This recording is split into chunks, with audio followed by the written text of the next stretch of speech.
The CBC News headlines, brought to you with the good wishes of Sagicor General. Wise financial thinking for life. A tourism boost brings almost 1% economic growth. Businesses advised to spend more on security. And in sports, the Windies still behind England after day 2 of the first test. Credible, balanced, committed. This is the CBC Evening News. Very good evening to you. I'm Lisa Broom. This is the CBC Evening News. Sparked by 4% expansion in the tourism sector, Barbados' economy has grown by almost 1% for the first quarter of this year. This was revealed by Central Bank Governor Dr. Dilal Worrell today as he gave Barbados' most recent economic review. Dr. Worrell says Barbados has recorded increases in tourist arrivals from all of the major source markets. Canadian, US and UK arrivals rose by 28%, 24% and 9% respectively. Increases in seating capacity were a key factor. With respect to the fiscal deficit of 6% of GDP, he says it remains above levels that can be sustained over time. He is, however, predicting continued growth in the economy for the remainder of this year. Economic activity is forecast to expand between 1.5 and 2% during the remainder of 2015, principally on the strength of tourism activity and further private sector investment of approximately $700 million. The central bank governor also gave an update on the impact of the municipal and consolidation taxes on government's revenue. The revenue measures implemented since August 2013 raised $83 million during the last fiscal year, with the consolidation tax, municipal tax, and the asset tax on financial institutions amounting to $29 million, $36 million, and $19 million, respectively. Ryan Broom, CBC News. Tourism Minister Richard Seeley says upcoming events along with hotel expansions will boost the industry this summer. Mr. Seeley was speaking at Sandals Resort this morning during the Chum Radio 30th Anniversary Breakfast Show. We think that the cricket coming a bit later than it probably normally would come, first week in May, is going to help us.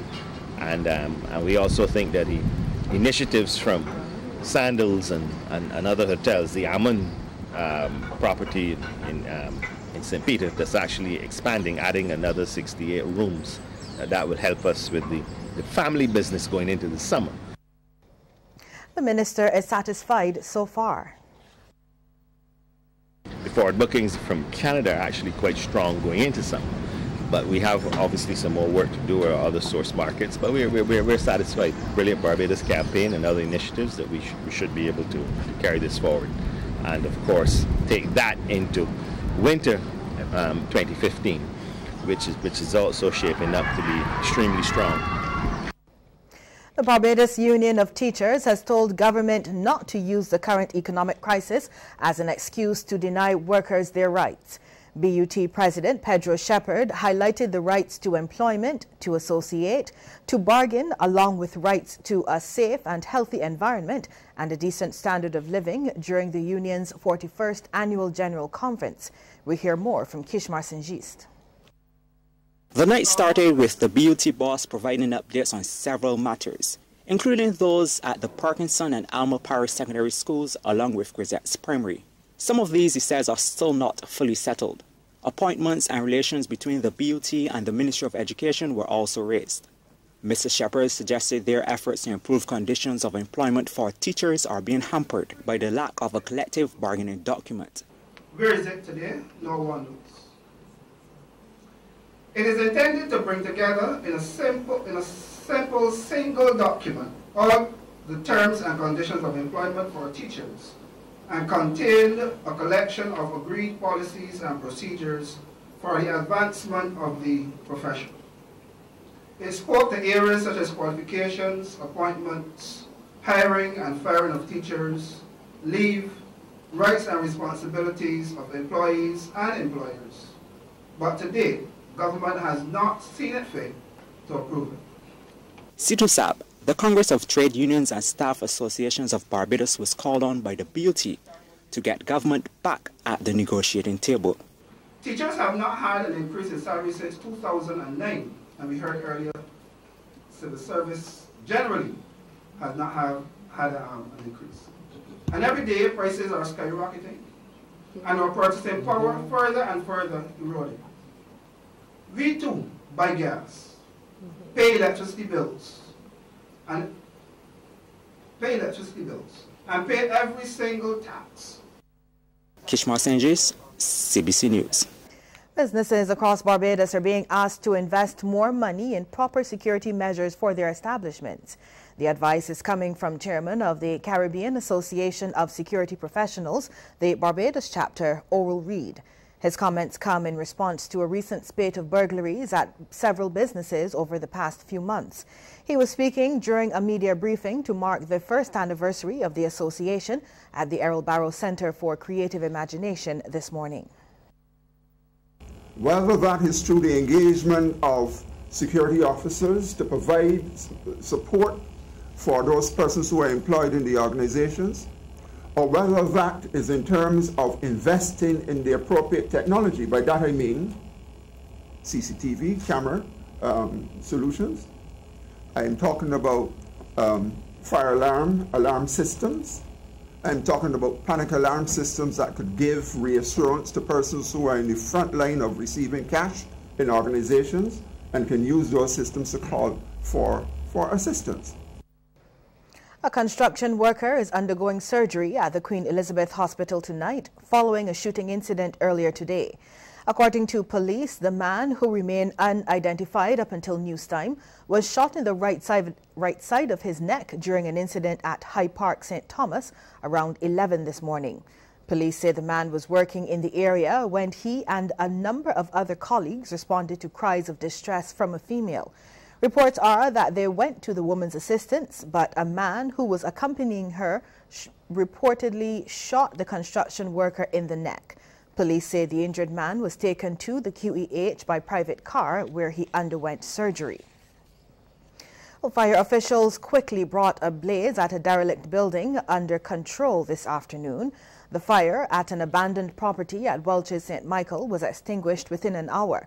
6 officers under the command of leading fire officer Carrington responded to the fire, along with 2 tenders from the Probin Street station. By the end of the year, almost 10,000 Barbadians will have national or Caribbean vocational qualifications. And news is that they will also be in a better position to use this certification when applying for a job. That revelation from Henderson Eastman, Executive Director of the TVET Council, during a media briefing at the Barbados Coalition of Service Industries training room. I've received correspondence from the Ministry of Civil Service to commence discussions. The initiative came from them to have the CVQ, the NVQ place on the qualifications order. And that means that when jobs are advertised both in the public and the private sector, you will see the TVQ as one of the qualifications there. So the expansion is rapid. The remarks came as the council announced it will be opening online applications tomorrow for its Employers Recognition Awards for 2015 to local companies and businesses which have taken up TVET training for its workers. And we're hearing that 90% of those workers involved will receive the NVQ or CVQ by the end of November. TVET Chairman Hensley Sobers meanwhile revealed that the council has seen significant growth and expansion in its offerings. He says more Barbadians are coming for training in several areas. Well, there is a view tonight that Barbadian families in housing areas are predisposed to social vulnerabilities and continue to face neglect. And head of the Caribbean Congress of Community Practitioners and government advisor on social policy, Hamilton Lashley, would like to see this change. Those are the people who are presently struggling and fighting against the economic hardships that have been pressed upon them. And all of the intervention strategies that are necessary must be focused and must be prioritized in the communities. Mr. Lashley has also called on the Welfare Department to adopt a more humane approach to those who need assistance. He says in some cases, the kind of treatment they receive from officials there is unnecessary. The Barbados Investment Development Marketing Corporation has played its part in the growth of small business sector. It has approved assistance in the startup of close to 100 businesses. Chief Executive Officer Sonja Trotman says hundreds more have benefited from financing, marketing and technical assistance from the BIDC.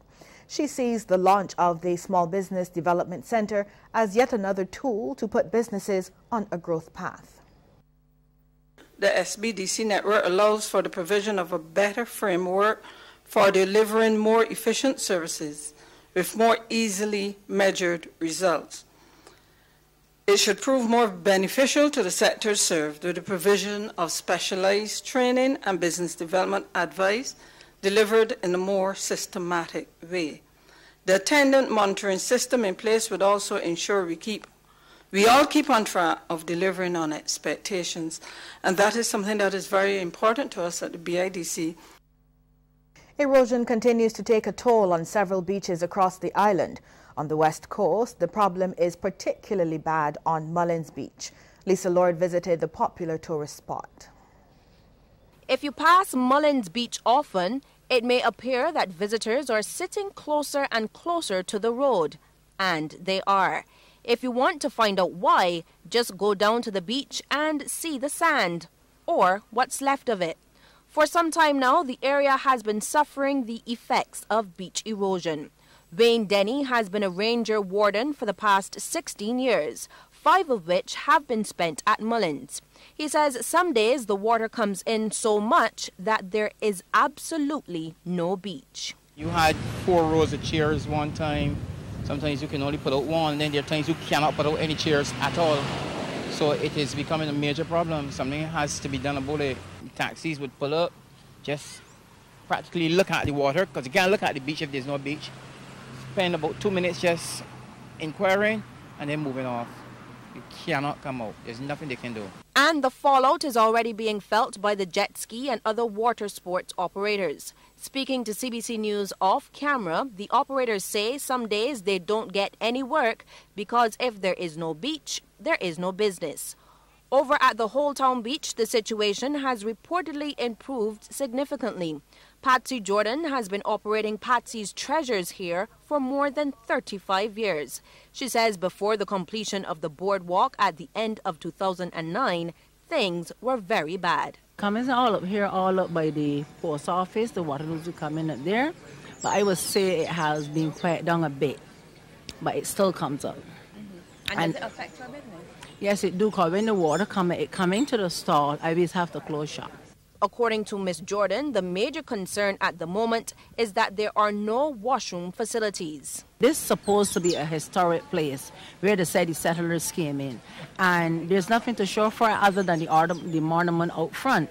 I think that we definitely need a toilet down here and some lockers, because when the visitors come, they want to go on the boat, on the jet ski, so I always have to keep people and stuff here. And it's a risk you take too, because you don't know when they come back, they might say what they had, or you don't want to be in that position. And beach operator Kirk Aline says a major beach should at least have an area where people could rinse off. This is something I suggested for a long time. You know what I mean? I say that for a big beach, you should got water facilities, because it's a tourist area as well, and lots of tourists come from all over the world, and you know, you will get people coming, but when they don't got the water facilities, some people don't stay because of the simple things like that. Now, early last month, Acting Director of the Coastal Zone Management Unit, Dr. Lorna Ennis, told CBC News that they were closely monitoring beach erosion across the island. At that point, she made it clear that the gain and loss of sand is a natural process. What we have is a vigorous and vibrant beach profile monitoring program where we measure the volume and width, the volume of sand and the width of a number of beaches. We're close to 100, if not more at this point, sites around the island where we measure on a quarterly basis the changes in beach width and sand volume. This is, of course, not just crucial to our science. It's important to the disaster management, and it's also important to even to the tourism sector. Dr. Innes says they will not intervene in every situation. Lisa Lord, CBC News.